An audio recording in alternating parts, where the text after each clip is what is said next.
magagawa nito na may galit sa akin? Tingin mo gagawa ako para sirain yung mga pinaghirapan ko? Malay ko ba? Baka dahil sa galit mo, style mo lang magkunwaring okay ka, pero pagkatapos ng lahat, ipagbabasag mo lahat. Hindi galit na akong galit!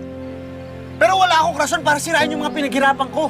Dahil gusto ko na matapos tong letseng proyektong to para hindi na kita makita. Huwag kang mag-alala, Ino. Pagkatapos ng lahat na to, pag na-approve na ng Shaler, hindi mo na ako makikita.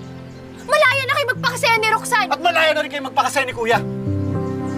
Nakakatawa ka rin, no? Iniwan mo ako dahil anak ako ni Stella. Kesyo komplikado tayo para malabo tayo sa isa't isa, bla bla bla, ang dami pang iba.